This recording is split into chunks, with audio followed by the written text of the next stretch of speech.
Navia? You're awake. Good. I must have been dreaming. Malus and Silver were still alive, and they were defending me at some insane trial. It looks like you're all right. Did all the sad feelings cause you to have a nightmare? Paimon could give you a hug. The ruins you were exploring suffered a cave-in. When I arrived, I found you falling toward the water. You were just about to be dissolved within, but I think I saw 2 Oceanids protecting you. It was only for a moment, perhaps even a fraction of a second, but they gave me the chance to retrieve you. Were it not for their intervention, I would not have been able to rescue you before your consciousness dissipated. Wait, did you say Oceanids? You mean like what happened with Vache?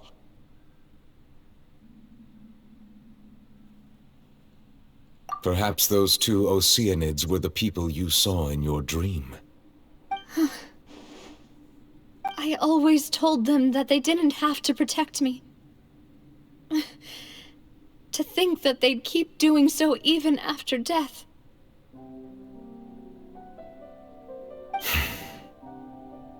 Please come with me.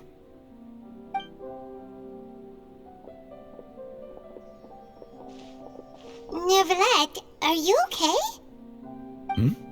Oh, I am quite all right. Perhaps there's something we could chat about?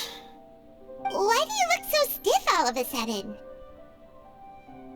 Oh, Paimon knows. You're the type who feels awkward when there's nothing to talk about, right? I merely thought that we should give Navia some time to herself. Huh? Why didn't you just say so then? Don't you think it's even more awkward to call us over like this and then have nothing to talk about?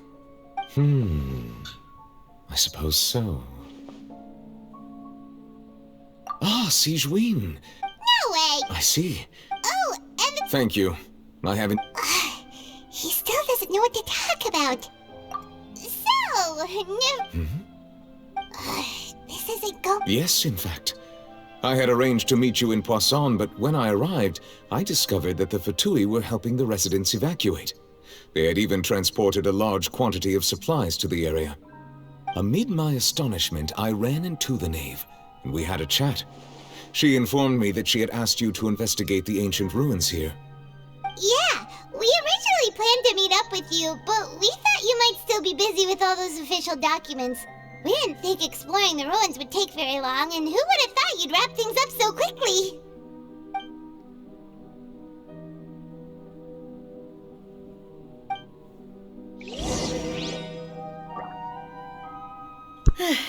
I'm sorry to have kept you all waiting like that. I'm feeling much better now.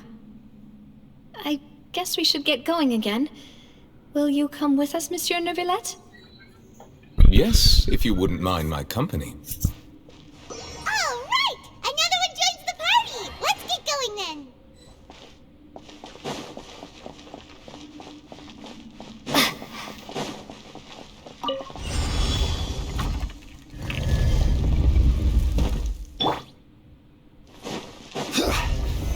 Stabilize! Hold the line!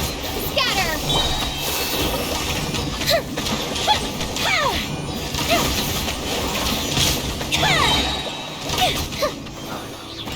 Dada Kondala.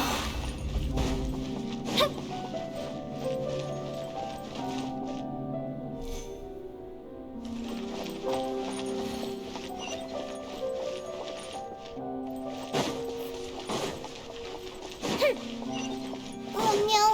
Another unstable path! Watch your step!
quiet. Gather!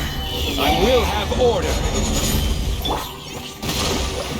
Propagate! Bring refuge! Terminate!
Looks like we've reached the end. This is the place. There should not be any other hidden spaces in the vicinity. The path sure had some twists and turns, but it turns out that this place isn't actually that big.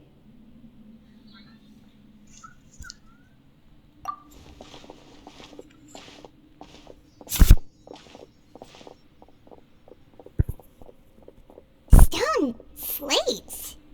It seems like they were put here as an offering. Could we take them down and have a look? Perhaps we should just leave them be for now.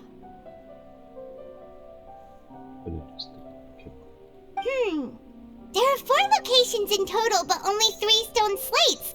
The slate that should be in the first empty spot is missing. The surrounding walls also show signs of damage. There's something written below. Let Paimon see.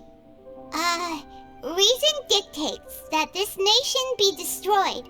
I shall record the history of its future here in its past. Say what?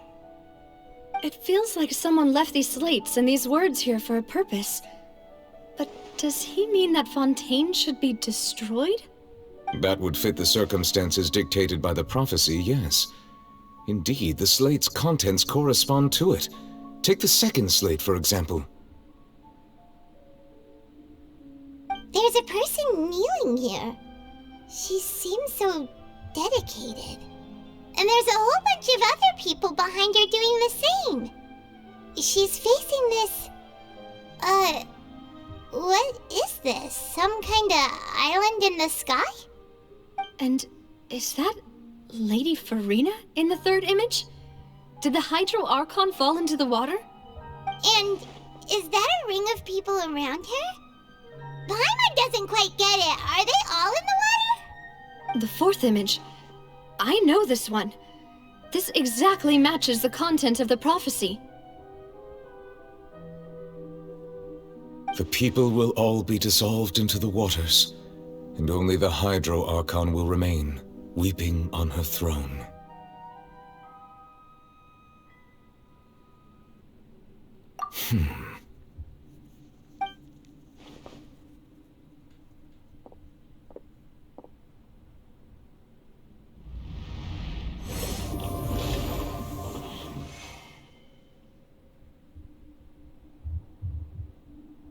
More information should be hidden in these slates, but I fear I cannot easily uncover it, most likely due to us missing the first slate.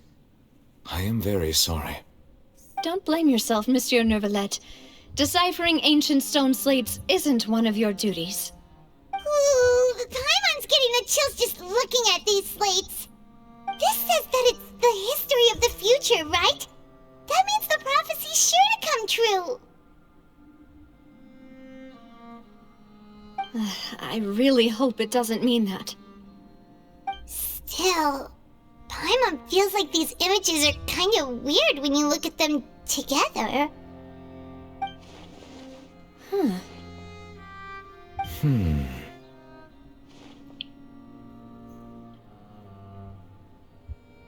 That's right!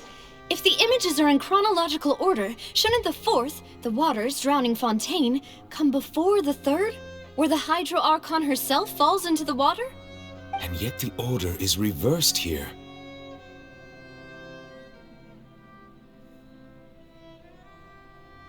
If we go by timing, Lady Furina only emerges in the third image. That means that the person in the second image might be the previous Hydro Archon.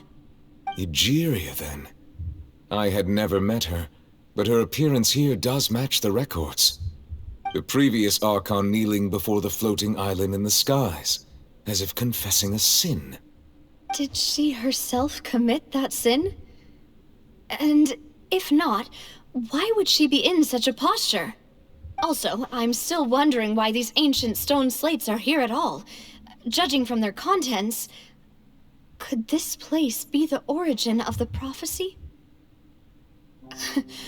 Does that mean that someone, or some people, once saw these slates? But who would have created these slates and left these words here?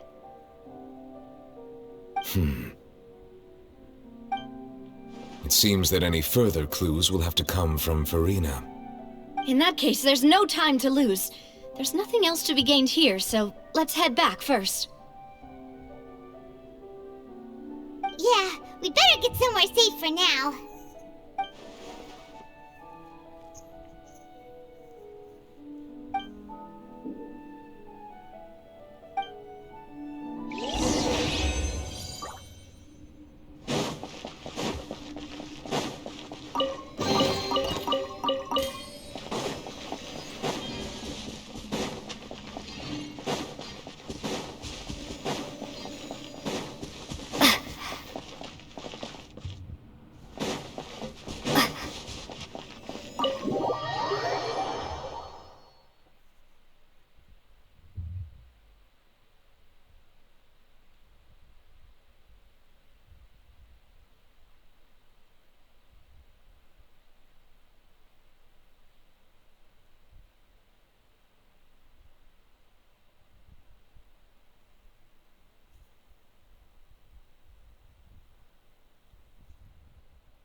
Let's split up here. I'm going to check on what's happening with the Spina. You know how it is. There's some things you just need to be there for yourself. You still have energy for that, Navia? Paimon's already beat! Just head back to the Fleuve Cendre and have a rest then. Thanks for keeping me company all this time. I'll depart as well. Thanks for your hard work today. Rest well, everyone. Traveler, I will go talk to Furina tomorrow morning to ask about the stone slates. I'm sure that you're concerned about this matter as well. If you have time, drop by my office. I will share the results of our discussion with you. Are you really gonna talk to her about this directly? Will that be a problem? Paimon's getting a little scared now that it's come to this. She has long been harboring secrets and will not give them up easily, which makes it all the more my duty to ensure that she understands the present situation. Alright, we'll leave it in your hands then. You're probably the best person to talk to her anyway. I will be carefully considering my words tonight. Traveler, Paimon, our safe house at the Fleuve Cendre is always open to you as ever, so please don't think you're an imposition. All right, I'll be on my way then.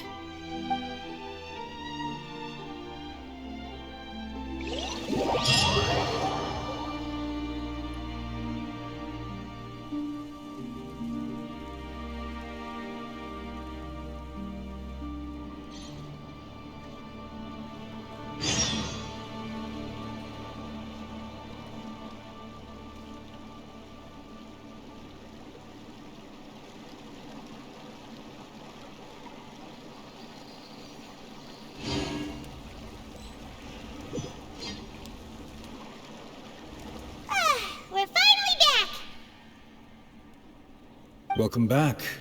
We've got a special menu prepared for you two tonight. Yay!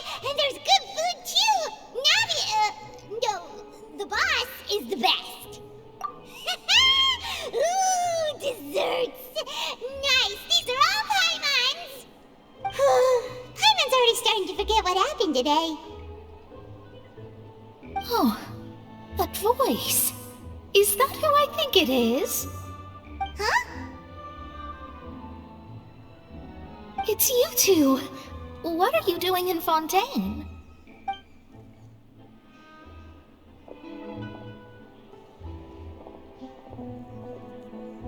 Mona?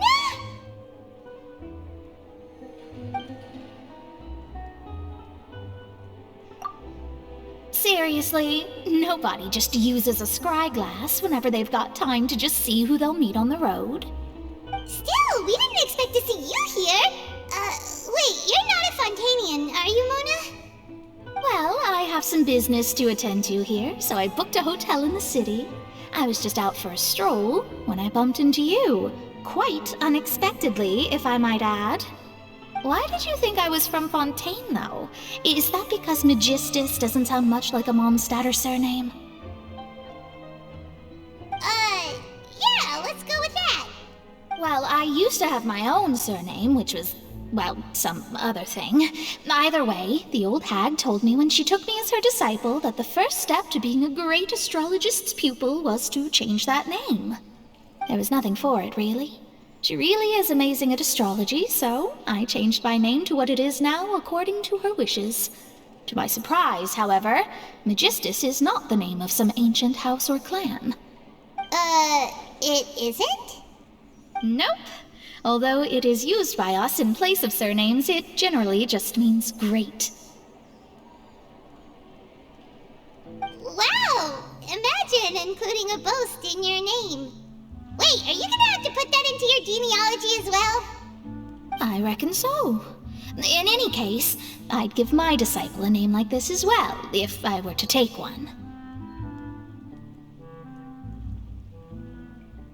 Astromancer Barbeloth Trismegistus.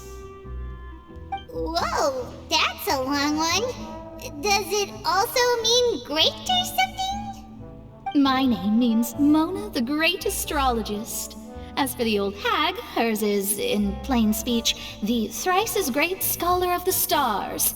Just take it as a title specific to astrologists. Thrice as great? That's so petty. I know, right? That's just how she is. She used to call herself Magistus, actually, but once she took me in, she changed her name to Trismegistus.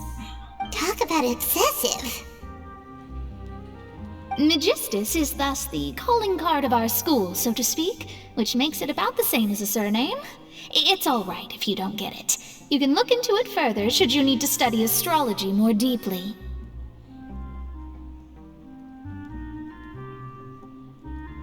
That sounds terrible!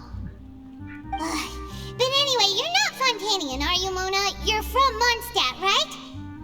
Well, I was born in Mondstadt, yes. My parents migrated to Dorman Port, and I traveled with the old hag for a while, after which I settled down in Mondstadt City. Oh, that's a good thing then. At least we know you won't be dissolved by Fontaine's waters. Speaking of that, I'm sure you're aware that a bunch of things have happened here in Fontaine, right? I know you're not a local, but I'd avoid getting too close to any water that looks strange all the same. There's something ominous about it. Well, the water, I mean.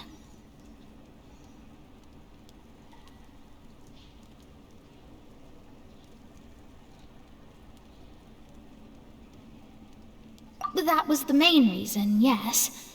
Just a while back, the Steambird invited me to take part in a panel and speak about the circulation of the prophecy as an astrologist. The invitation was sent quite early on. I don't think anyone expected Fontaine to be in this much trouble. What do you make of that prophecy, Mona? Just tell us what you think as an astrologist. Your word would go a long way to make things more certain and less scary. What I can tell you is that I'm an astrologist, and that this prophecy concerns the fate of Fontaine, even that of all Tevat. Ascertaining this is akin to reading the fortune of the whole world. I'm afraid that this is not something that just anyone can do. If I could do it, you would no longer call me an astrologist, but a visionary. But on the flip side, the prophecy is so huge and powerful but it must surely come from a powerful visionary. Its contents involve the fate of the world. Disregarding it would be a mistake. A visionary? Sounds really powerful and all, but does such a person really exist? Of course. The old hag could do it. And I bet there are others amongst those Hexenzirkel colleagues of hers who could do something similar.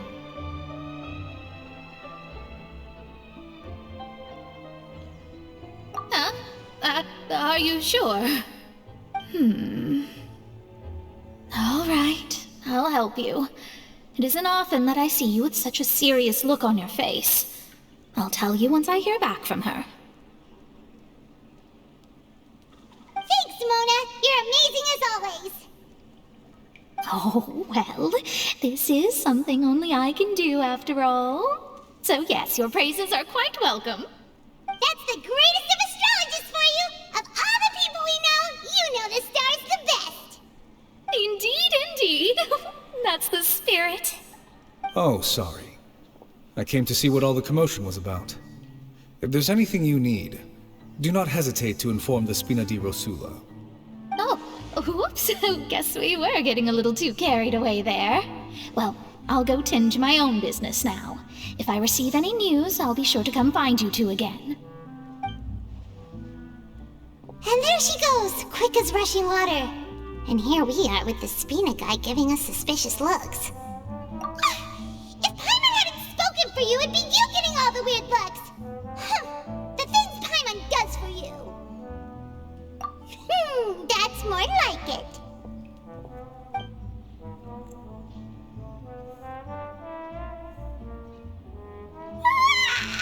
Good morning. To be honest, Paimon's still feeling kind of sleepy.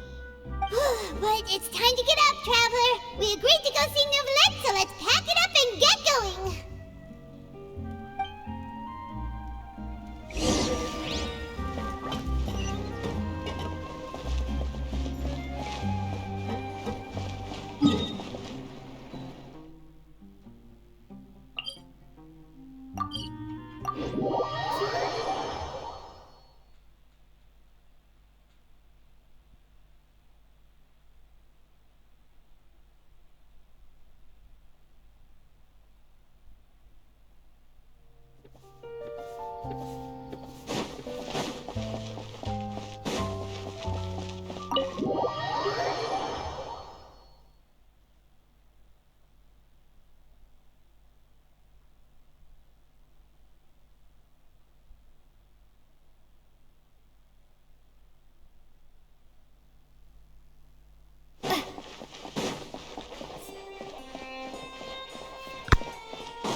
You're here! Finally! Is something wrong? Monsieur Neurvalette and Lady Furina, they seem to have gotten into a dispute. Please go see for yourself.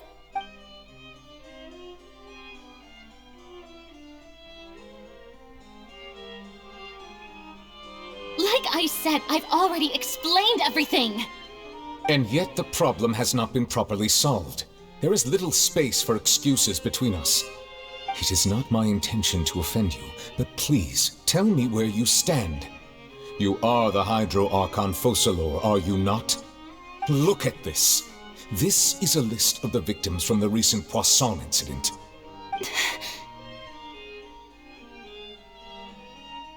You mean...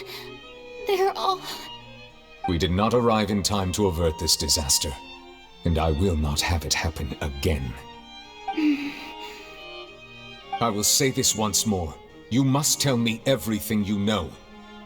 Yesterday, I found 3 stone slates in some ancient ruins near Poisson. Do you know anything about those? Seriously? You're questioning me like this is a court case now. I don't know anything about that. But you found them in some ancient ruins, you say? That's correct, which is why I came to ask you some questions. There should have been 4 slates, but one of them was missing. The other 3 feature different images that seem to correlate to the prophecy. The prophecy? The second of these slates depicts the previous Hydro Archon Egeria kneeling before a floating island in the sky, as if confessing something. Do you know nothing of this either? I don't. I've never seen such slates. I'll ask you again. Do you really have no information regarding the previous Archon? My deciphering of the slates indicates that the Hydro Archon Egeria once had to confess to, or apologize for, a certain sin. If anyone would know about it, it should be you. All gods don't have the same secrets, you know. She was herself and I'm me. Is it really so strange that I know nothing? I understand your concerns, but I'm sorry. I just don't have anything to tell you. Forgive me for saying this now, Lady Furina, but I have long known of your various secret investigations into certain matters. There are several indications that you have been investigating the prophecy on the sly. This is not strange in itself, considering that you are the Hydro Archon. But it is strange that you should also claim to not know any of Egeria's secrets, as well as do nothing following your inquiries. You have never been as superficial as you have presented yourself to be, nor are you a fool. And yet, your behavior is very inconsistent.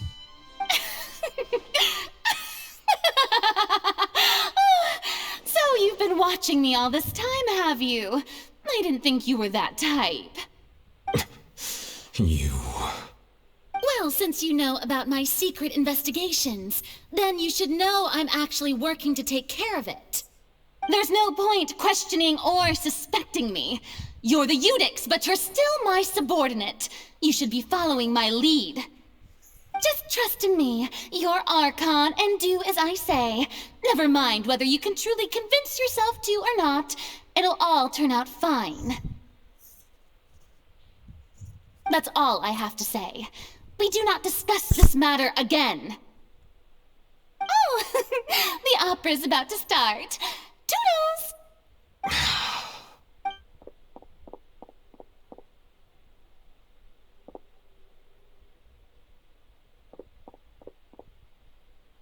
Did Furina not notice us standing by the door?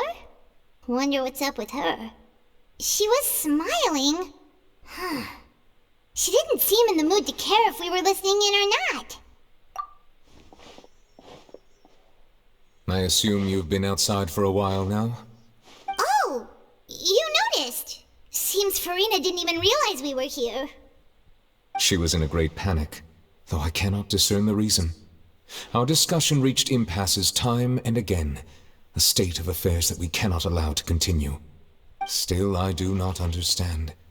Dialogue is the basis for understanding, so why did she keep refusing to engage?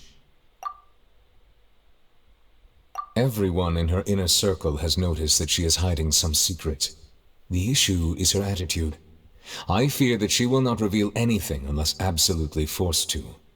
We may have to create a situation in which she will have no choice but to speak. Oh? Like what? Normally, people will only reveal the truth when standing trial. Perhaps we must have the Hydro Archon experience just such a scenario. But Furina's seen so many trials, and she's really good at dodging questions. How do we make sure that she won't just slip away at the first chance she gets? We will need to consider this thoroughly, join forces with various parties, and then do what we can. If at all possible, I would prefer to recuse myself from this affair, but we must prevent the prophecy from coming to pass. This may be cruel to her, but all Fontaine is in crisis. The information a god possesses is too precious, and so we must take a chance on this. But who will lend us their aid to do such a thing?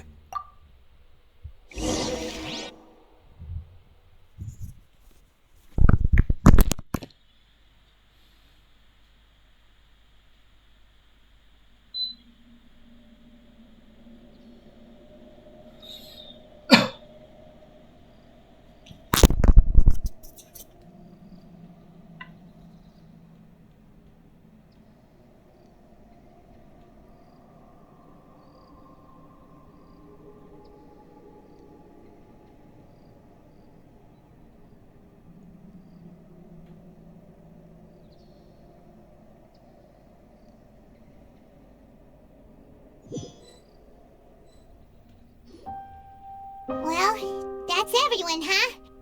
Speaking of which, it was pretty smart of you to think of hiding here.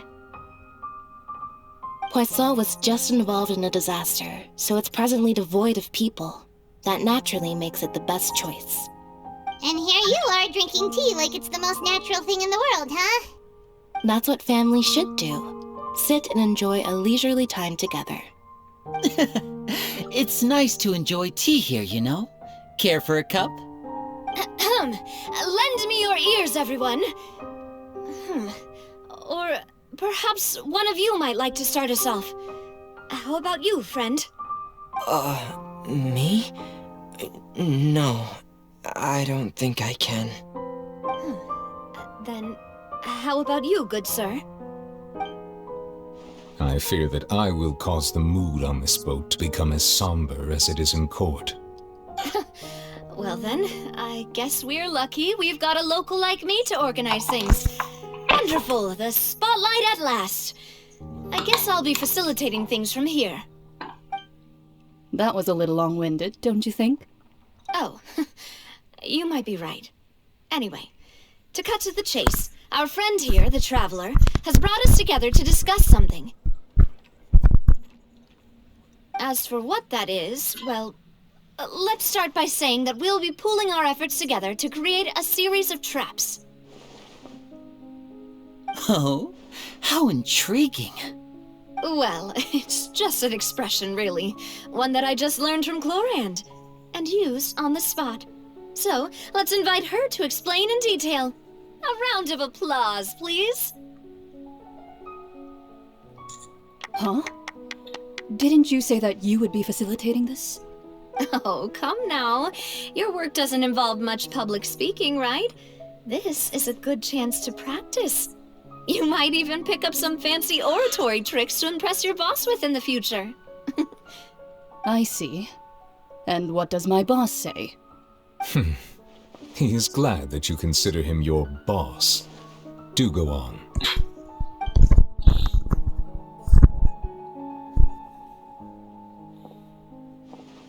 In that case, do any of you have experience hunting? Not that I recall. Fremine and I once used a wooden stick in a basket to catch wild rabbits when we were younger. As for Lynette, oh, right. You were sick that day, weren't you? I've also gone diving to catch some fish before. Does that count? I'm afraid not. You may or may not have heard, but Fontaine once played host to a group known as the Marechaussee Hunters. Though that was their name, they did not hunt animals, but rather various monsters left behind by the ancient dynasty of King Remus. Today, Fontaine's monster population has already thinned greatly, so the hunters have blended back into society, taking up arms in other lines of work. They even left a unique methodology of hunting in their wake. A trap comprises of the following components: bait, a trigger, and a containment device. Sometimes a lethal implement will also be necessary to deal with the prey.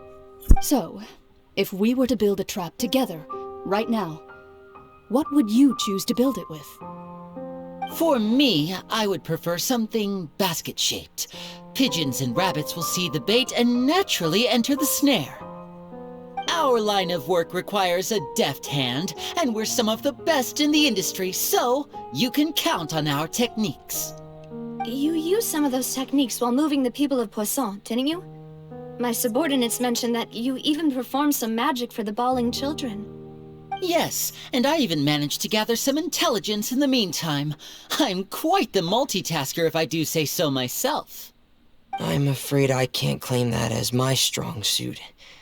I prefer more stable methods, like placing bait in the water and waiting for the fish to come within reach.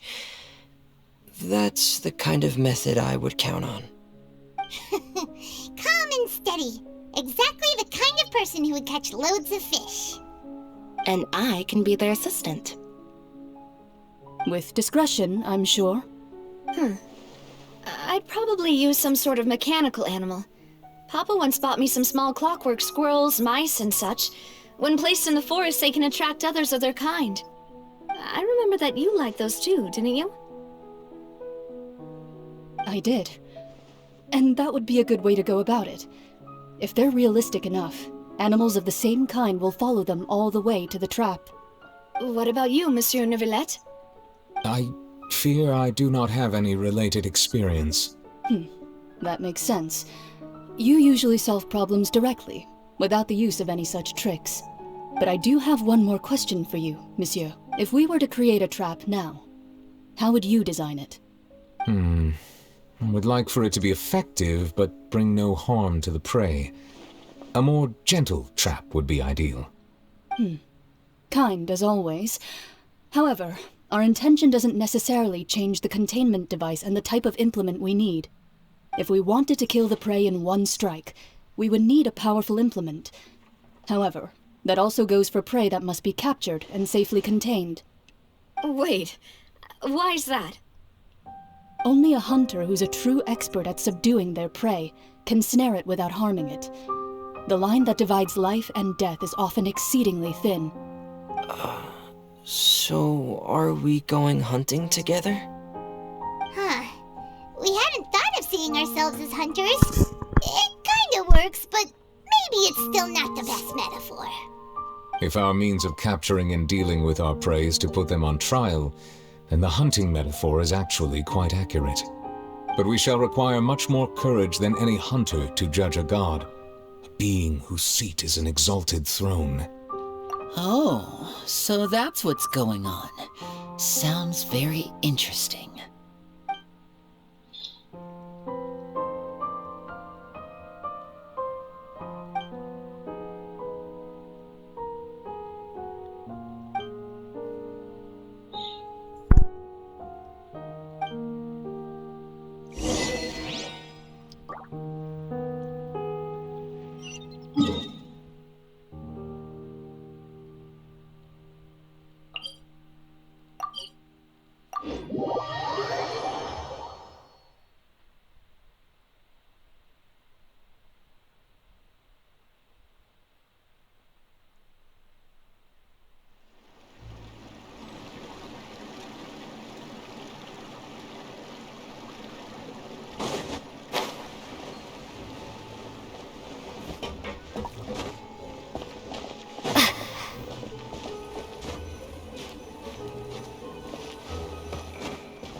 It's been a tough few days, hasn't it? So much has been happening. Paimon didn't think the meetings would go on for so long, but everyone seemed pretty fired up, huh? Paimon thought they'd be at least a little frightened. Well, Fremine was, now that Paimon thinks about it, but everyone else just looked a little surprised.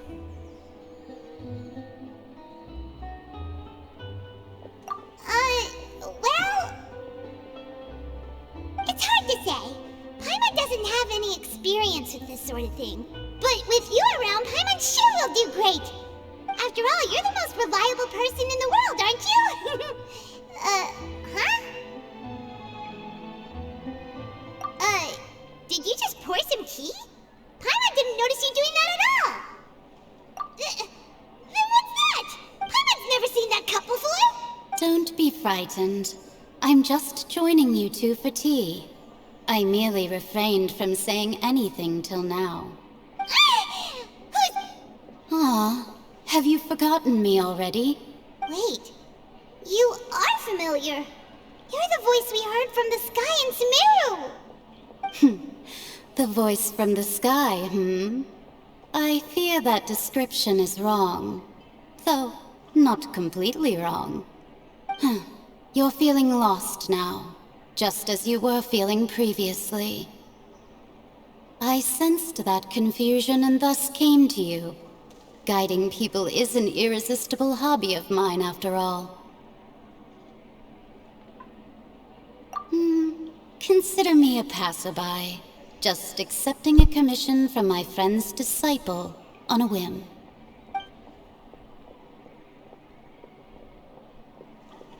The prophecy. Yes, what has been prophesied will be fulfilled. You may view such things as the history of the future, What? Then is there any way we can stop it? I believe you have witnessed a failed attempt with your own eyes. Can everything in Teyvat so easily be changed? Ah, so you've caught on. Just as prophecies are usually only the future as seen from the perspectives of the gods, could things be happening in hidden corners where the gods' gaze does not fall? Are the things that you shall see different from the fate that the gods perceive? What is she talking about? It all sounds really impressive and important and stuff, but it also sounds kind of scary.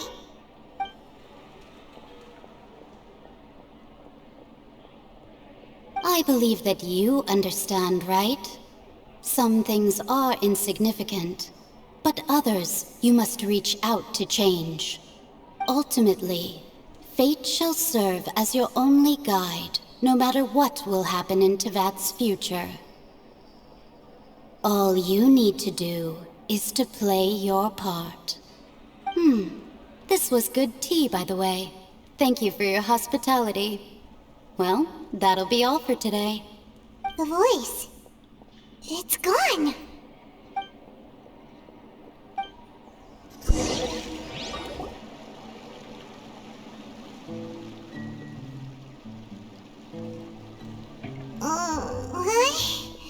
I might hear someone talking. All right, coming. Hey, it's you who's getting lazy, okay? Well, I see I've walked in on some lively banter.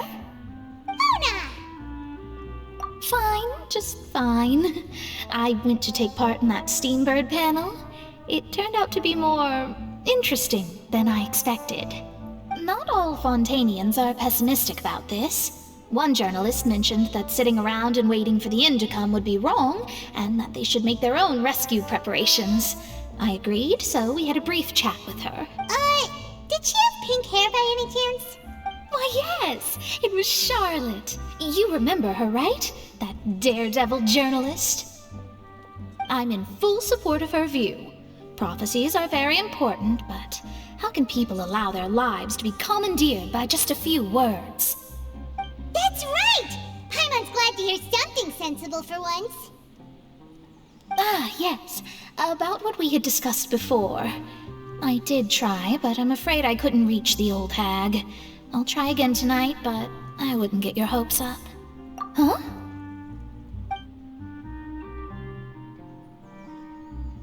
Goodness gracious. Are you serious? She said that even the god's gaze has blind spots. Pretty bold if you ask Paimon. Most people would believe the gods to be all-knowing, right? The Hexen Circle members are certainly anything but ordinary. As for the mage named N, the old hag has mentioned her a few times. She said that N's sense of direction is incredible, and that she loves guiding those who are lost. But I've never met her, and if she were still alive, she'd be... Well, suffice it to say that the hag's at least a few hundred now, and N's been around for longer than that. Whoa, the Hexen Circle sounds like a scary group. But they must really stay in shape to live so long. Their abilities alone are pretty terrifying. If she came to see you personally, then the problem you're facing must truly be of great importance. Well, it's not like Paimon could understand anything she said.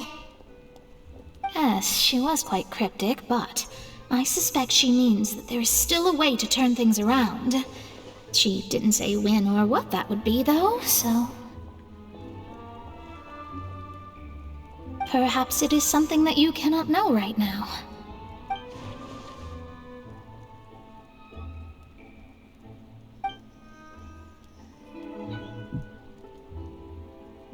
Traveler, Paimon, are you two all right? Oh, we're fine. We're just a little down right now. It kind of feels like the end is coming, you know? I see. I feel that same sense of desperation, too. I guess you could consider me someone who has often witnessed fate. So far as I have seen, it cannot be swayed. But even so, I still hope for and believe in miracles. Astrology is eternal and rational, but fate may not be. It is cruel, but it can also be beautiful. Perhaps that's what En was trying to tell you. Not to lose heart, and to believe that what you are seeing playing out before you is not yet set in stone. I did originally think of steering clear of all this, but I couldn't. Even if this is all futile, I still wish to help everyone. If we don't struggle to the last, then how can we face the end when it comes? Huh. You do have a point. There I go, talking about astrological principles again. Sorry about that. The moment I start talking about work-related stuff... I need to get going.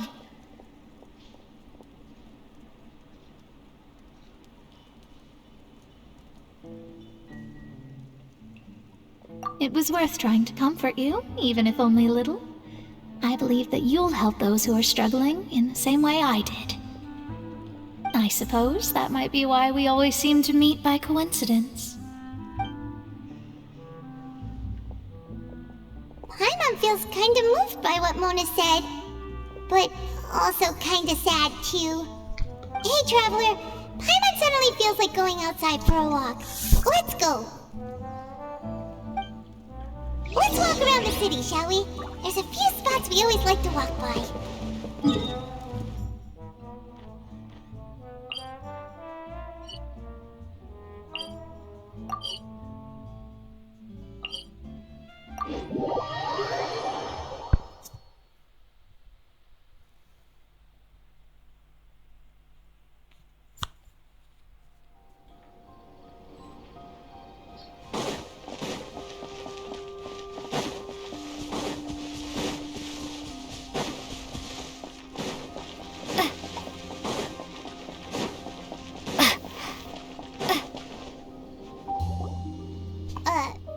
Huh? Our names are written in this newspaper. What's going on? Let Paimon see! The underwater stronghold, the Fortress of Meripede, has continued in its noble autonomy, but that does not mean that others cannot interact with it. My recent attempts to enter the fortress bore little fruit. Huh. Guess Charlotte still hasn't given up on that. Thus, did an Outlander friend become the focus of this report, a blonde adventurer with their white fairy legends trailing in their wake. It is said that this mysterious traveler once visited the underwater fortress. So while the fortress's interior remains a mystery behind closed doors, do not fear, for the tales of the traveler contain surprises in spades. Journalist Charlotte's biggest scoop yet, the Traveler's Trail, World Walker. Huh. Charlotte took so many awesome photos of us and we never even noticed her. She hasn't been able to get a hold of anything at the fortress, so since we're easier to find, she's using us as the subject matter instead? Ugh, seriously? Well, fine. Those headlines and photos do look cool, so Paimon will forgive her this time.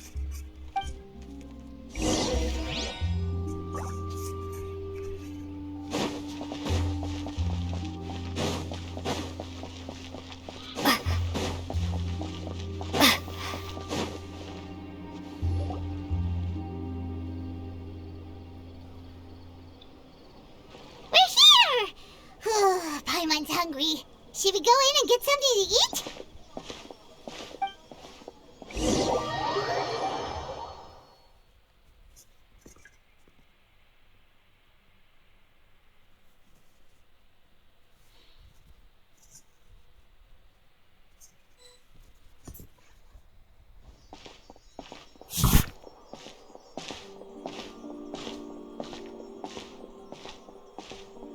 Hey, quick!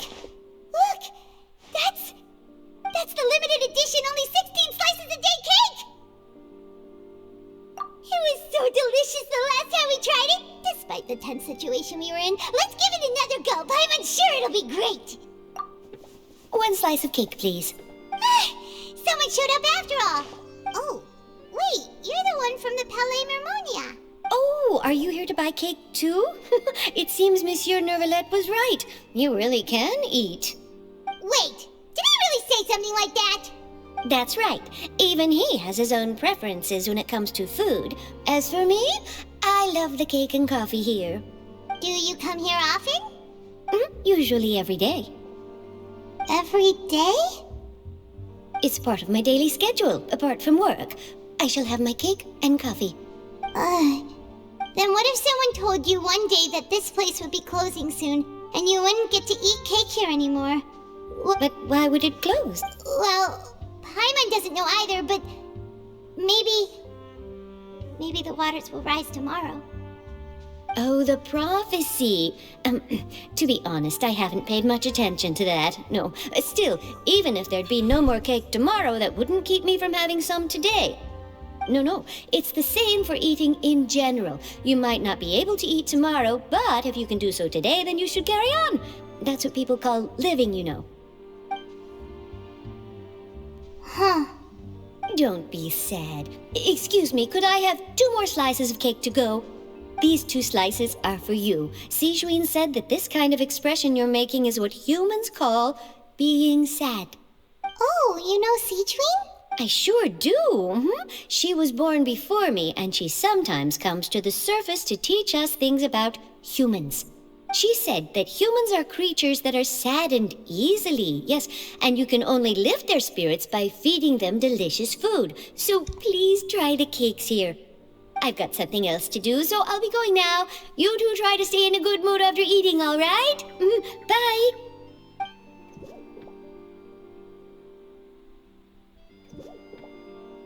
And there she goes. All right, let's dig in. Paimon's sure this cake will be delicious.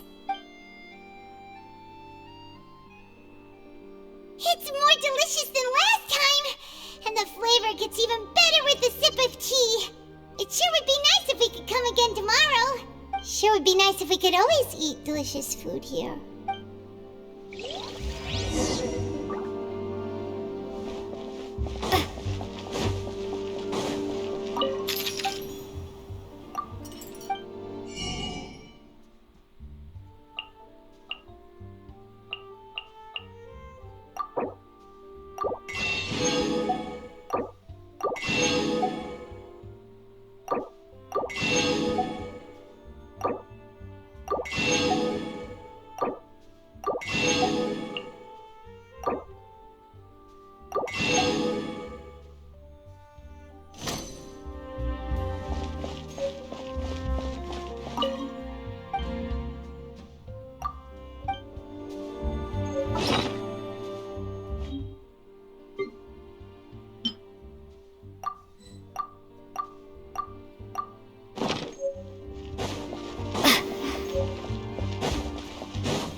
Oh, we're near the Steambird office. Let's go look for Charlotte and have a chat.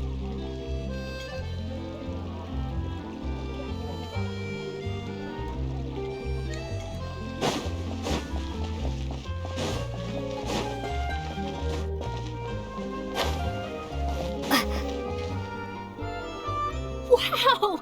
If it isn't the Traveler and Paimon! Oh, have you seen the article I wrote about you? Ha! You've got some nerve! You just used us to make some quick mora! Oh, you needn't worry about that. I heard that you were in Poisson some time back, so I sent you a letter to discuss just that. It appears you didn't receive it, though. It's all right, though. I've set aside the amount intended for you. I've even set the table with some food. Really? Oh, you're the best! You're almost a little too easy to win over, Paimon. If I were a journalist with ulterior motives, you'd be in trouble now, you know. Oh, Paimon knows you're not like that. Still, what brings you here all of a sudden? Were you looking for me? When Mona mentioned you, we thought of coming to see you at work. I see! It seems you've already bumped into Mona here in Fontaine. So she mentioned me? What did she say? She said that you're a real daredevil of a journey. Nice. In which case, can this daredevil journalist dare to request an exclusive interview with the legendary traveler and Paimon? Huh? So your article in the paper today doesn't count? Oh, of course it doesn't. That was more like live photography. What I'd like to do is dive deeper and ask you to talk about the things you've seen and experienced.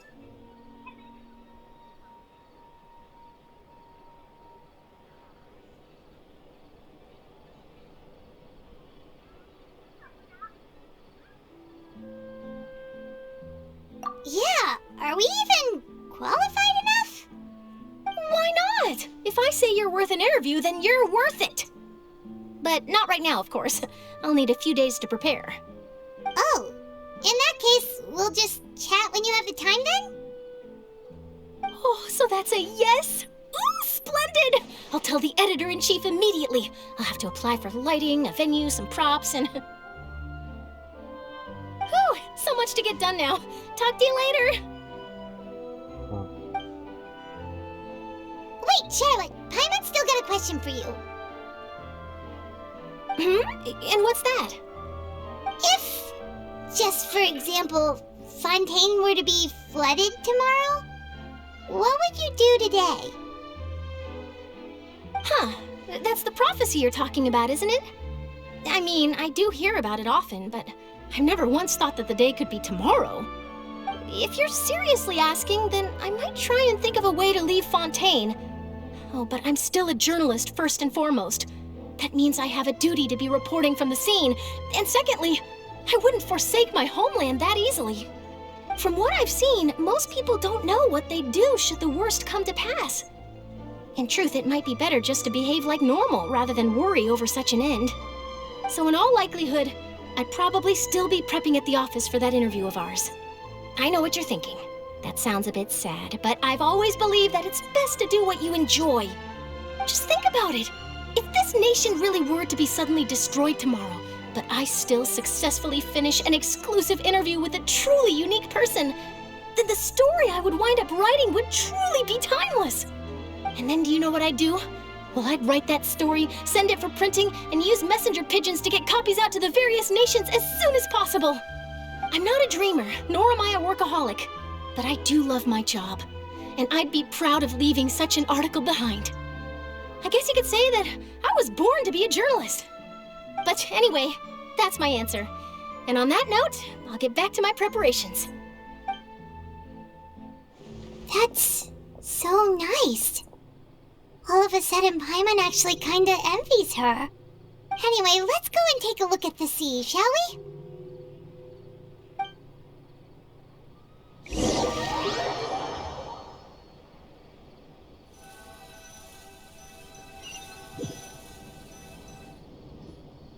The sea breeze and scenery can be a pretty soothing combo, huh?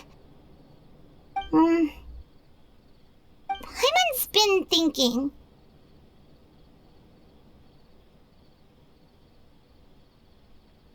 If it wasn't Fontaine, but all of Tevat that would be destroyed tomorrow, where would we go and what would we do? No, Paimon should ask, if you could choose, what would you like to do?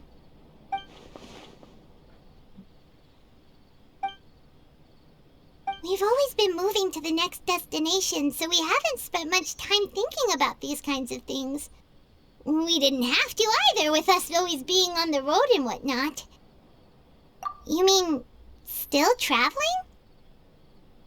Huh. Wait, isn't that what we've always been doing?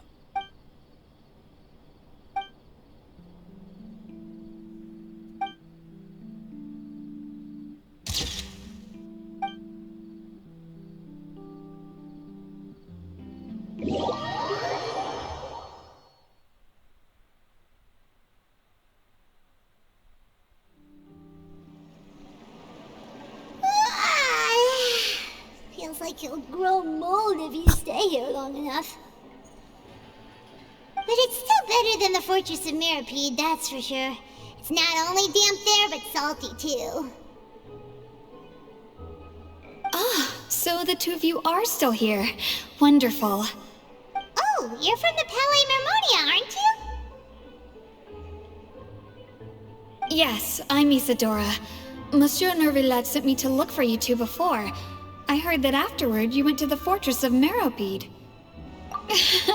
Not at all. I'm well aware that you're friends of his.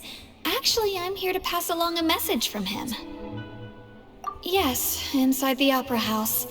The Maréchaussée Phantom has declared the incident a small-scale riot. A riot? Well, that said, I don't personally think it was that serious. Lady Furina was watching a performance at the Opera House, and while she was resting during an intermission, some other audience members suddenly started harassing her, loudly accusing her of doing nothing about the prophecy crisis, and before she could respond, others started to join in. The crowd continued to grow, and protests against the Hydro Archon started to break out. So people have started to put the blame on Furina. Guess they finally found an outlet for the pressure they've been under due to the prophecy. I agree. People will naturally rely on gods, as is customary. But the moment people feel threatened, gods are also the first to be blamed. So what happened after that? Is Furina okay? Seeing that the situation was spiraling out of control and that further argument was pointless, she claimed that she'd gotten tired of this and left in a hurry. The Maréchaussée Phantom had their hands full maintaining order and did not catch where Lady Furina had gone. Only when things had stabilized did we realize that she had gone missing. So, you mean she's still missing? That's right. The Maréchaussée has dispatched many people to search for her, but we don't have any leads yet. That said, I don't think there's much to worry about. She is a god after all. Even if she were to fall into the hands of rioters, what could ordinary people do to her? Good. Monsieur Nervillet sent me to tell you about the situation, but he didn't say anything else. Don't worry, this is more than enough to go on. Thanks for keeping us informed. Ah, is that so? Well, all right then. In that case, you two take care. I'll be heading back to the Palais now.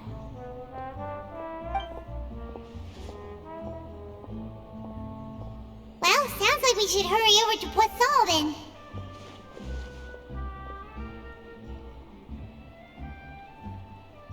If we know Furina, she won't try to fix things in this situation. Instead, she'll look for a place to wait out the heat. And, as we also know, she may be loud and dramatic, but she doesn't have a heart of stone. When Nervillet was talking to her in the Palais Mermonia, and she heard about Poisson, she couldn't hide her sadness and remorse. It would be hard for her to ignore being accused by the public today. Paimon thinks Furina's probably taken the opportunity to slip away to Poisson and try to relieve the sense of guilt that she's feeling. Huh! Well, what do you think? Paimon knows the answer, of course, but Paimon can do the analysis to back it up, too. Cool, huh? In that case, there's not a moment to lose. Poisson, here we come!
Furina, right over there. She really is here all on her own.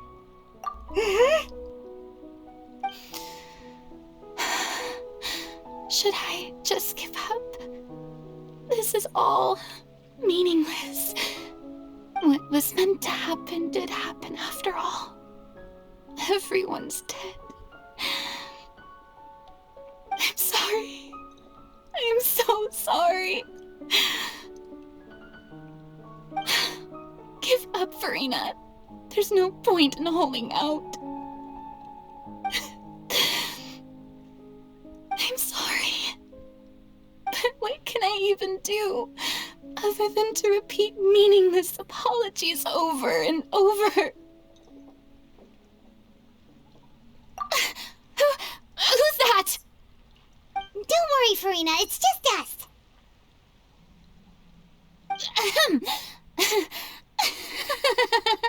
So it is you, blonde traveler from another land. Why, I almost thought you were someone from that mob of my ignorant subjects, come to kneel and beg for my forgiveness. Furina, you were crying just now, weren't you? The tear stains on your face are obvious. What do you mean, tear stains? Oh, I remember. The show at the Opera House earlier this morning was so moving. I'm still trying to process it. Who did that uncivilized rabble think they were, disturbing my enjoyment of the arts? They even dare to tout their Archon. I must teach them a lesson.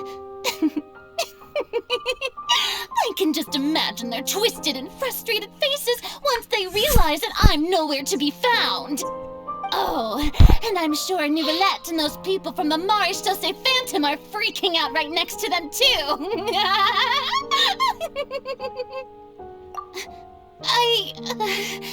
Of course not. Hey, there she is! The Hydro Archon's over there! Quick, after her! Furina, those people seem to be after you. They are? They're just some rabid fans who want to cut the... That's a... Furina just ran off. Quick, we have to catch up with her.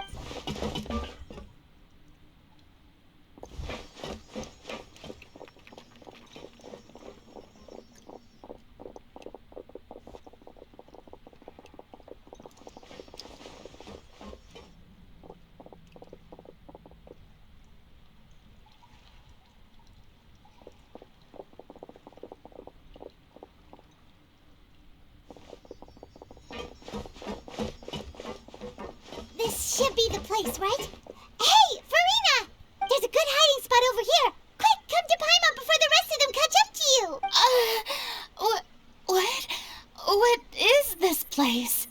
Hurry, they're almost here. Fine. I suppose haste is warranted. Lead the way.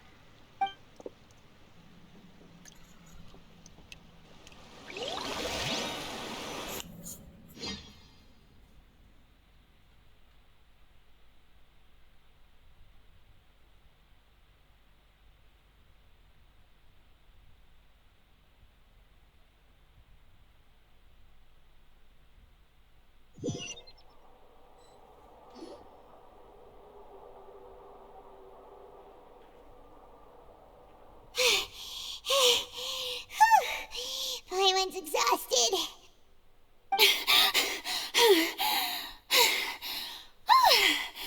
I'm so tired.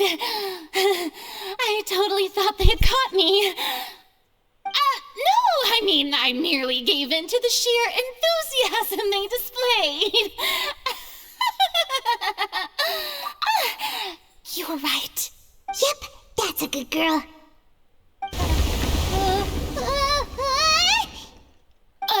What's happening? The ground's shaking. Is it an earthquake? Yeah, a quake of this kind preceded the flooding in Poisson, didn't it? It can't be. It's happening again. Well, there's no need to worry too much about that. Nouvellette's made some emergency plans, so the evacuation should go a lot smoother this time. Yeah, I hope you're right. But the people of Poisson, they've already...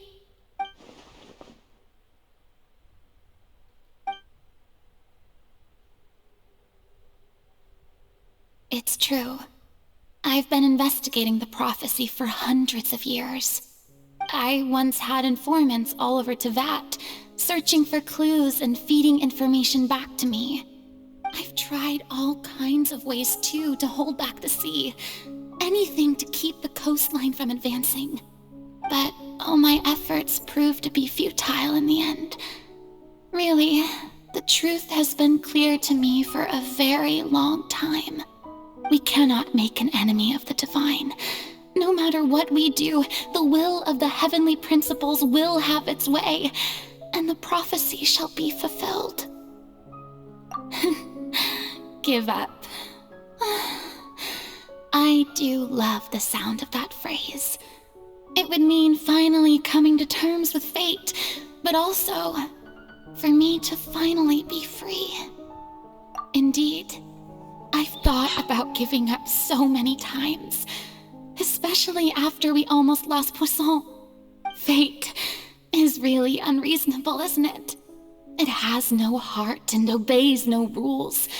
The prophecy has only just started to come true, and so many people have already lost their lives. But just now, it all became clear to me. I still don't have the right to come to terms with fate on behalf of everyone else. As long as the final moment hasn't come, it's still not too late. Don't worry. I will keep hope alive for everyone until the very end. Well, that's enough for now. I got the impulse to play the stricken maiden, but honestly, considering my rank and station, that wasn't a good fit at all. Don't take any of what I just said seriously. How could I possibly let Fontaine fall to the whims of trivial prophecy? Come on! Paimon could have sworn you were actually being honest just now.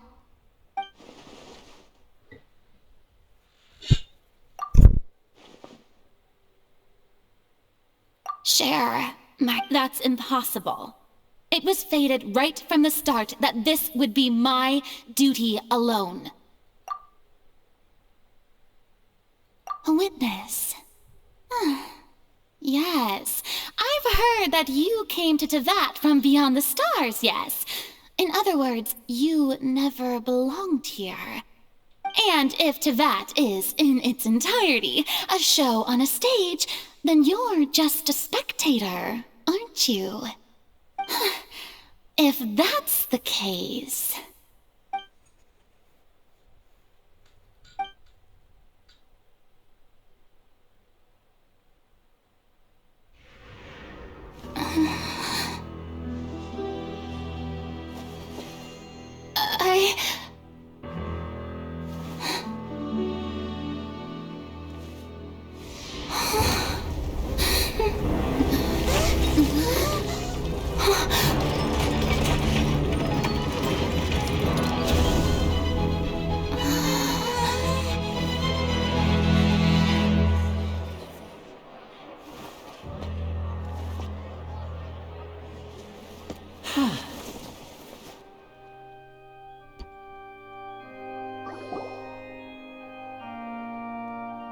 Ladies and gentlemen, this concludes my opening performance.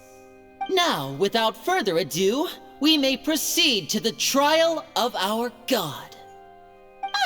So this is what it is. Yes, you deserve praise for the effort you took to raise the dramatic stakes. Do not forget, however, that I am Focalor, the god of justice, the embodiment of justice itself. Does it not strike you as even the least bit absurd to bring the very concept of justice to trial? May I interpret these words as your refusal to stand trial?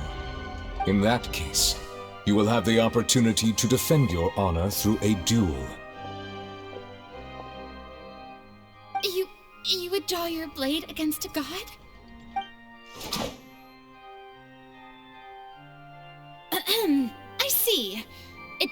seems like you have made up your mind.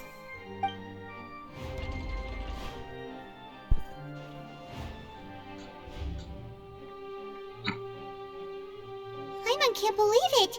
She just surrendered. What the heck is going on? Did I just see an Archon surrender to a human? Wow, how utterly humiliating. Lady Furina, what is the meaning of this? Shh!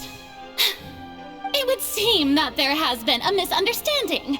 To be clear, the raising of both hands is not always an indication of surrender. Looking for excuses again, huh? I raised my hands just now to indicate my acceptance of the trial. No duel shall be necessary. I will admit that I've been running away for a long time. I'm sorry, everyone. I was unable to protect the people of Poisson. It is my duty to stand trial for my crimes. You are not the only ones to be disappointed in me. I, too, am exceedingly disappointed in myself. But now, it is time for the Hydro Archon to show you her courage and resolve. I, Furina, will use this trial to show the world the true meaning of justice! This time, I will protect you.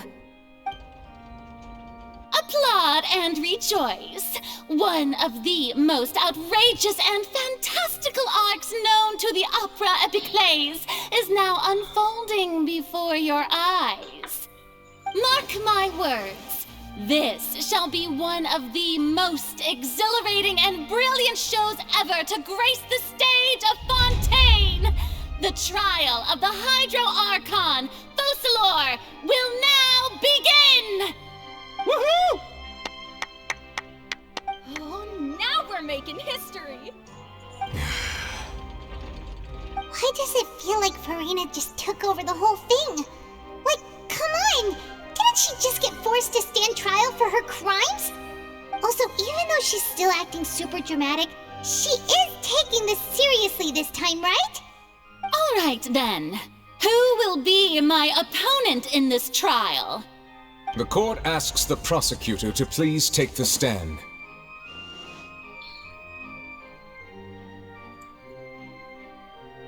Is that so?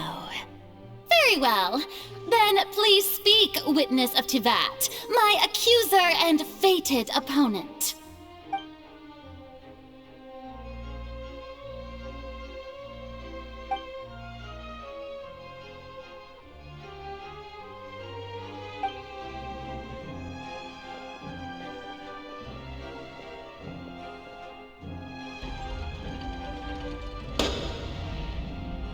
Also, please allow me to ask, as a final question before the trial begins.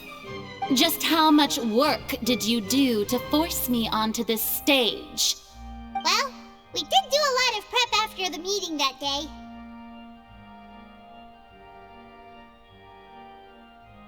I can go over the tasks assigned to the Spina di Rosula, since they were rather straightforward and easy. Navia, the president of the Spina di Rosula. Most of the people who participated in the disturbance this morning were my subordinates. They changed into plain clothes and came to the Opera House as regular audience members, waiting for the perfect opportunity to incite insurrection against you. The people's resentment against their Archon has been building as more and more of the prophecy is fulfilled. A spark was all we needed to turn smoldering anger into a flame. Moreover, according to our understanding and analysis of you, when something like that occurred, you would likely flee the scene and head to Poisson by yourself. So, we arranged for a second group to lie in wait there. So, you mean, the ones who scoured the settlement for me were also from the Spina? And their goal was to force you to step into the giant magic box so you may personally participate in the greatest magic performance in all of Fontainian history. That's right. That house was a magic box, rather than someone's residence. As the super ultimate version of the setup that I used when I first performed at the Opera Epiclese, the volume of the box was increased by a whole order of magnitude, and the distance it traversed was the entire gap between Poisson and Arenias. Its cargo, of course, was an Archon instead of a human. My thanks, Furina. Without your help, we could never have pulled off such an extraordinary performance. You're welcome? Of course, this performance was only made possible with Father's support. The House of the Hearth spent a massive amount of labor in Mora to pull this off. We had to select a location, construct the giant magic box, dig a tunnel, and open up a path through the water. It was a lot of work for all of us. So, in other words, the earthquake that we felt within the giant magic box was just a normal tremor from the transportation of the whole house? That's right. It wasn't a sign of another disaster to come. Then, I can guess Nervillette and Cloran's parts. You gathered a crowd, prepared a stage, and made sure that the champion duelist would be immediately ready for a fight. Also that as soon as I appeared on the stage, the trial may commence without a hitch. Am I right? Yes, that is correct. Well, Clorand, I must commend you for your courage. Only the most outstanding champion duelist in all of Fontaine would accept a duel with an Archon without flinching. Thank you. As for you, Traveler, I suppose your role was to keep me distracted with conversation once you found me in Poisson. You'd make sure that I didn't notice anything amiss before revealing yourself as my prosecutor once we'd arrived onto the stage. Oh?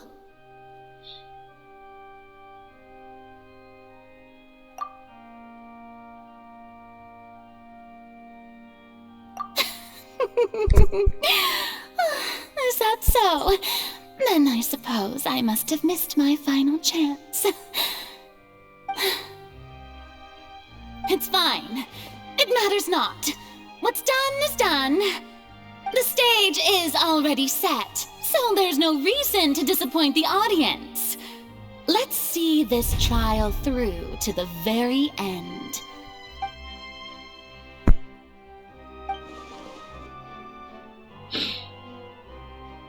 Madam Prosecutor, please allow me to pass this along. This is a document that Miss Charlotte applied for and received permission to share with you during the trial. According to her, it should speed up the proceedings. Huh? Charlotte wanted to give us something? Oh, so she's here too! Hey, Charlotte! Oh, let Paimon see. Isn't this the exclusive interview that she did with us before? So she's already finished it, huh? Wait, then that means this document is a perfect timeline of everything that's happened ever since we stepped foot in Fontaine! So in other words, we can refer to this anthology of evidence every time we want to use something from our journey as evidence for an argument!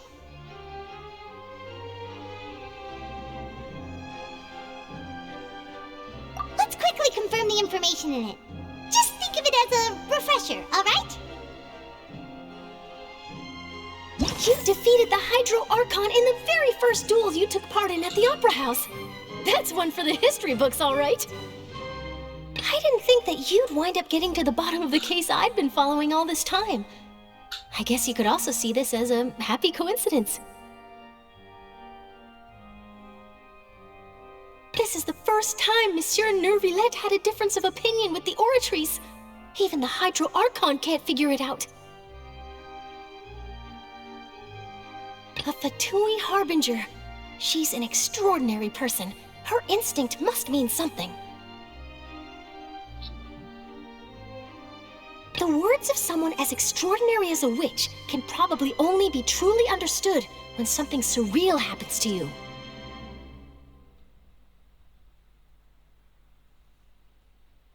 I nearly lost my awesome friend Navia. To be honest, that still gives me shivers. According to Monsieur Neuvillette. Both child and that whale should have been in the primordial sea at that time. The fortress of Meripede was almost destroyed in a single day. That I didn't witness that scene personally will always be a source of professional regret, I think.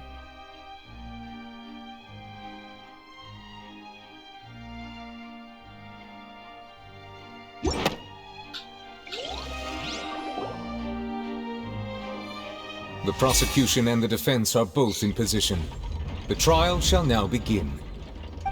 Oh, come on, Neuvillette. There's no need to repeat all the unimportant legalese. Just fast forward to the part where the prosecution lays out my offenses. As the defendant and the lead actress of this performance, I still haven't even been informed of my supposed guilt in all of this. Of course, it is only natural for humans to struggle to understand the actions of a god. However, you will need more than that to convict me of a crime. That's true, but my charge here is unrelated to your conduct as an Archon. Instead, I would like to charge you as a fraud who's never been the Archon in the first place. Wait, what was that? Lady Furina's a fraud? Hey, I came here thinking that we were going to try the Hydro Archon for forsaking her duty, but did I hear that right?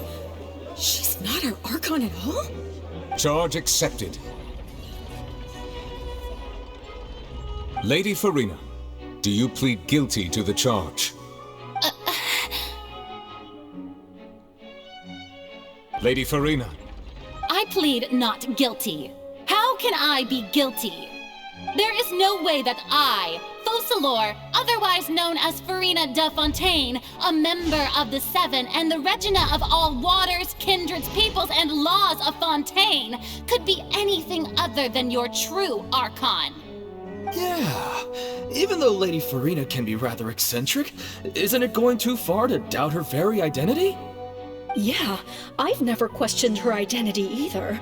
Sure, Lady Furina can be super irresponsible, but what grounds does that prosecutor have to make such a huge claim? I have cause to believe that common sense will prevail in this case. Many of the members of the audience have known me as the Hydro Archon ever since they were born. There would be no fooling their memory.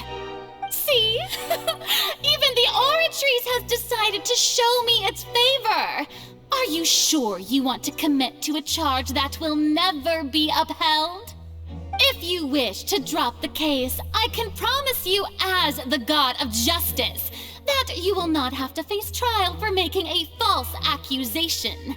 We will treat everything that's happened as a dramatic spectacle and move on with our lives. What do you say to that? An argument with near impossible odds, huh? We have to not only refute Furina's claims, but also overturn the long-held beliefs of the people. Well, I tried to give you the chance to surrender. If you must persist, then let me ask. If you believe I'm not the Archon, then what manner of being do you think I am?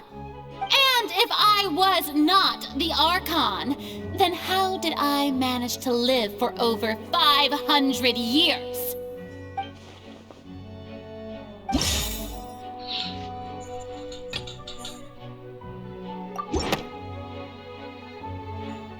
First of all, you may be a member of another long-lived race, which would allow you to naturally possess an extended lifespan. And second of all, even if that wasn't the case, there could be other ways to extend your life. Who gave you that idea? Was it the knave? You'd sink so low as to use a harbinger's words against me. A curse? I once thought it possible that the aura of an Archon might naturally resemble a type of curse. But in light of this claim, perhaps what I sensed was not your divinity, but a curse after all. You sensed it too, huh, Neuvillette? Lady Furina is actually a human? Well, it is true that it's extremely difficult to tell humans and gods apart just by looking at them. It's not impossible.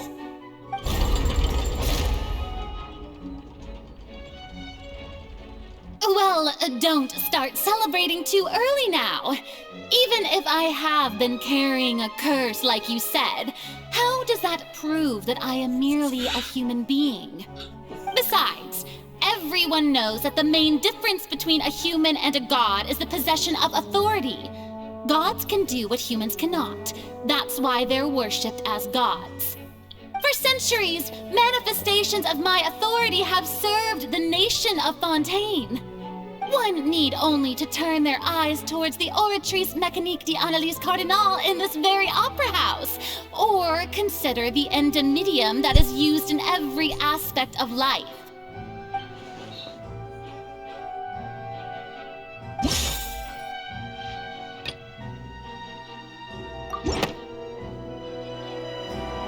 You tried to reference the Oratrice, but weren't you as confused as all the rest of us when the Oratrice declared Child to be guilty without any proof?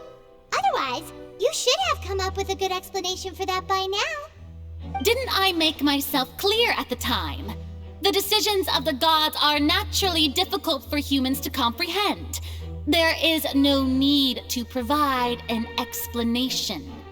Lady Furina, I believe a reminder of your current circumstances is in order. While the court is in session, the principles of justice and the law must come before all else. While you are an Archon, you are also first and foremost the defendant in this trial. You will prove yourself unable to defend against the prosecution's charges if you continue to withhold vital information against the rules of the court. I never thought you'd use that kind of rhetoric against me.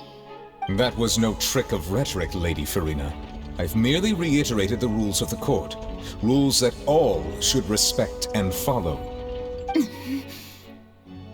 So, you neither knew why Child was declared guilty, nor did you understand the structure and operations of the Oratrice. Instead of having been created by you, the manifestations of authority you mentioned have been made by the real Hydro Archon, haven't they? The real Hydro Archon? Well, now you're really losing me. It is true that I did not know why the Oratrice gave out a guilty verdict that day. But the Oratrice handed out that verdict unilaterally, and it has been operating independently ever since it was first created. You can't argue that just because a divine creation is flawed, that the god behind it must also be no god at all. She's still throwing out all kinds of excuses. Seems like she's confident that we won't be able to produce proof that she has no power over the Oratrice. My power as an Archon? There are many ordinary citizens in the audience. How can I just carelessly demonstrate the formidable power of an Archon? If that poses a concern, I'm prepared to extend my protection to the audience. You don't need to go that far.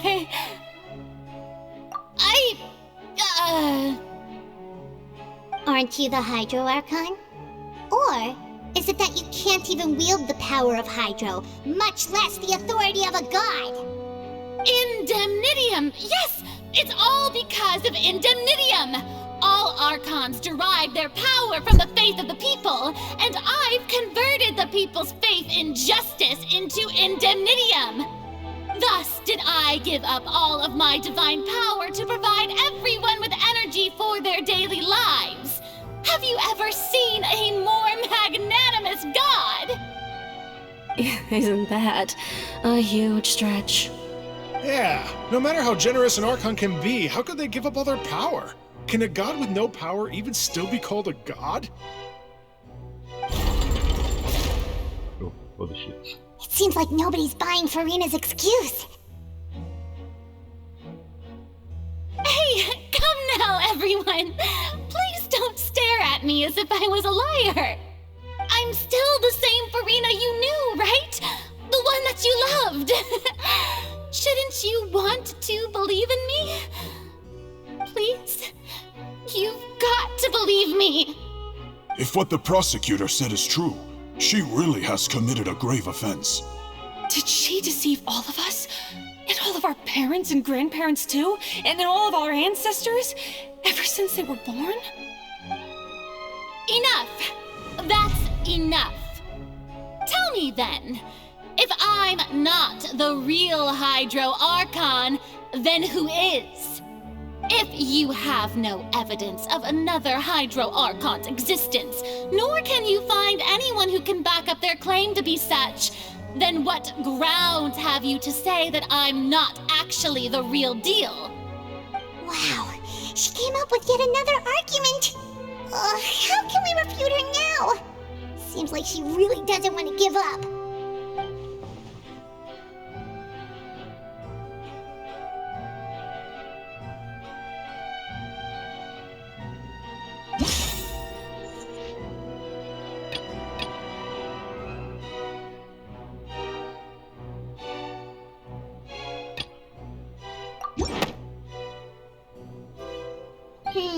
That doesn't sound right.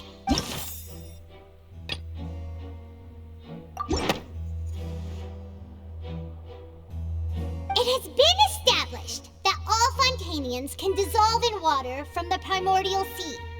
And that means... Since you insist on claiming to be a god and not a human, then there's a method that you can use right here and now to eliminate all suspicions of you being the latter. Miss Navia, please apply to serve as a temporary attorney for the prosecution before addressing the court. Though you act in partnership with the prosecutor, you must still adhere to proper procedure. Super sorry, Monsieur Chief Justice. I swear this really will be the last time that I'll speak out of turn. Now, I've brought some seawater from Poisson. As everyone knows, a massive flood struck the area not long ago, taking many lives, including those of some of my closest friends. So, Miss Furina, would you dare to touch some of this seawater? If we are to believe that you are indeed the real Hydro Archon, touching this seawater would have no effect on you. All it should do is strengthen your case. But if you don't dare to touch it, then we would have basically proved the reverse. Oh, and I must remind you that after the disaster at Poisson, nobody wants to see any more people dissolve. I do hope you'll act prudently and choose the simpler path of admitting guilt. Navia from the Spina di Rosula. The Spina has governed Poisson for many years. I guess her suggestion is valid. If Lady Furina is indeed just a human, she's probably Fontanian like all the rest of us. Would she really dare to try?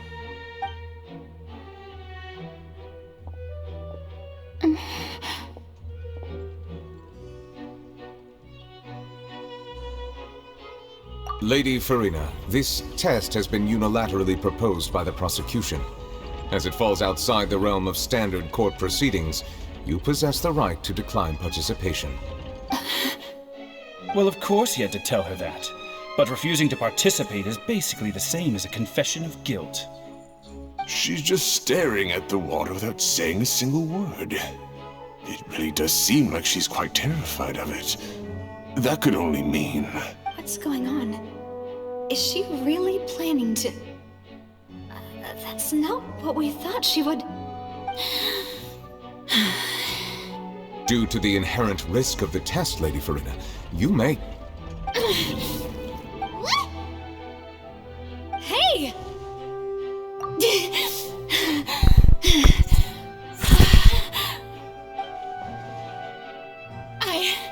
I'm fine! Look at me, everyone! My hand is still here! I haven't been dissolved! Will you believe me now? I really am your Archon! I'm nothing like a normal human who would fall apart as soon as they touch this water! Miss Siegewin? If you're present, Miss Siegewin, please come... Siegewin? Don't be nervous. It'll just take a few seconds. Let me see. That should be enough.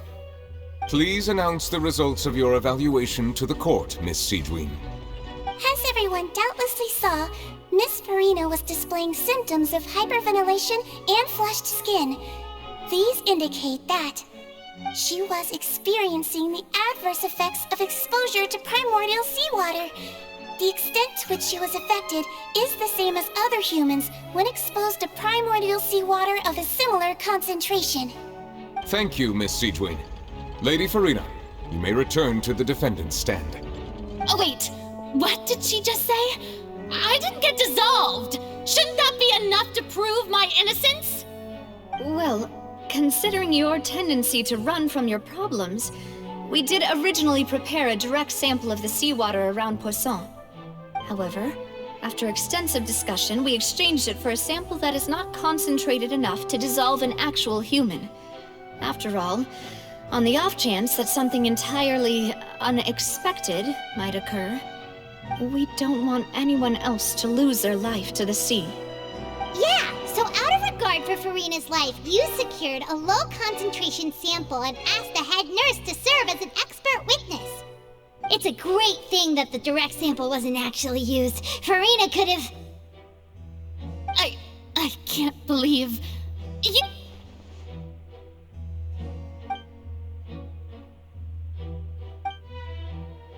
Listen to me, everyone! Please don't give me such cold and disdainful looks! What happened just now didn't prove a single thing! Think about it! How can you conclusively prove that an Archon can't also be affected by the primordial seawater? Also, if I was really just a human, why would I dare to just put my hand in that kind of water?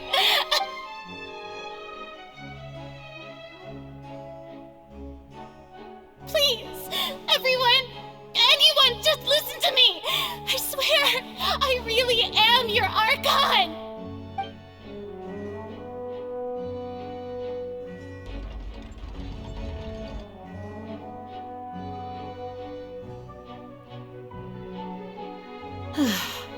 I don't think anything she says at this point will sway anyone. The odds are just too stacked against her now. With all the things that have been said, Paimon doesn't think there's any way left for Furina to win. I believe the time for arguments and presentation of evidence has come to an end. If there are no objections, we will move on to the final judgment.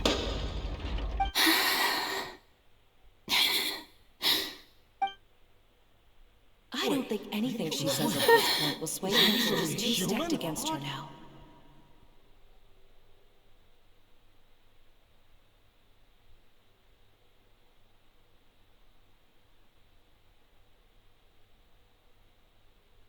In my capacity as Chief Justice, I shall now render judgment on Furina's misrepresentation of herself as the Archon of Fontaine. As a human who knowingly deceived her fellow citizens, Furina is... guilty.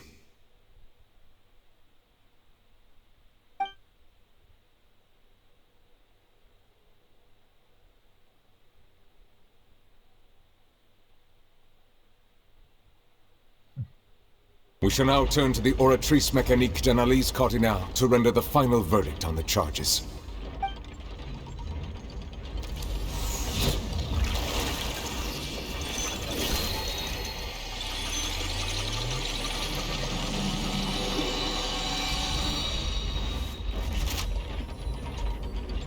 According to the judgment of the Oratrice Mécanique d'Analyse Cardinale, Furina is...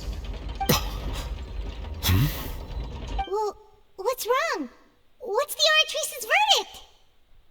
No, the Oratrice also displays a guilty verdict. Isn't that correct then? However, the exact wording of the verdict is thus.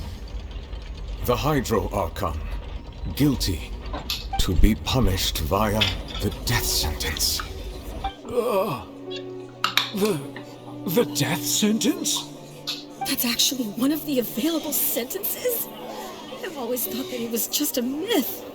The one and only time the death sentence has been handed out at the court, and it's been given to the very person we've worshipped as the god of justice? What an unexpected twist. Furina's been sentenced to death by the Oratrice? We just wanted to use the trial to show her the seriousness of things so she'd tell us the truth. How did things escalate this quickly?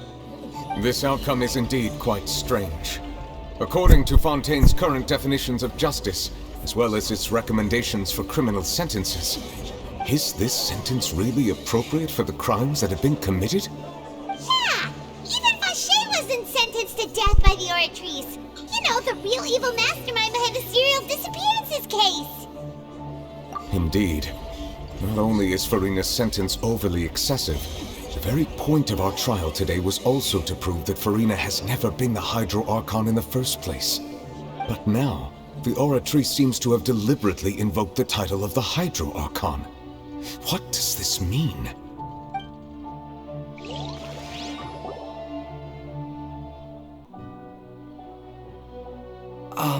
Excuse me, if I may interrupt.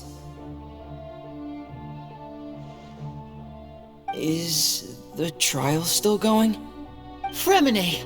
Oh, you finally made it. I assume this means you've completed your mission?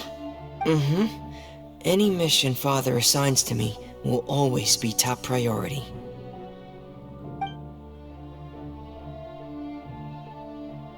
Is that the first prophecy slate? Huh. So the knave privately arranged for Fremine to try and find the missing slate. I looked everywhere and finally found it at the bottom of the sea. It took me a long time to get around some dangerous stretches of water. But has the trial already concluded? Then doesn't that mean I've come too late? Oh no. Father will be disappointed in me. Thank you for your hard work, Mr. Fremine. Please allow me to review the record left on the slate. Traveler, I believe that you have already seen the other existing slates, and would like you to come here and confirm their contents.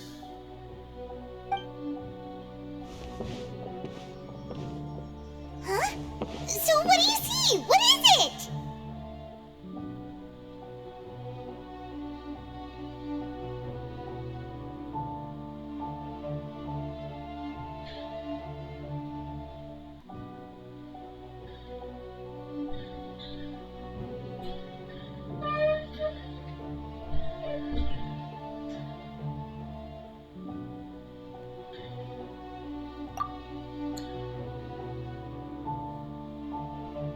I believe I've now made sense of the Hydro Archon's crime. It has to do with Fontaine's lost history. Huh? Isn't the Hydro Archon just guilty of deceiving her people? Oh, wait, no, that's Furina, and we've already proven that she's not the Hydro Archon. So when you say Hydro Archon, do you mean the real Hydro Archon we've been kinda talking about? In truth, everything that you've encountered in Fontaine up until this point can be traced back to the contents of these stone slates. However, I'm uncertain as to how much sense they currently make to you. Okay, let's try to recall the contents of the other 3 stone slates. Paimon will do her best to help you remember.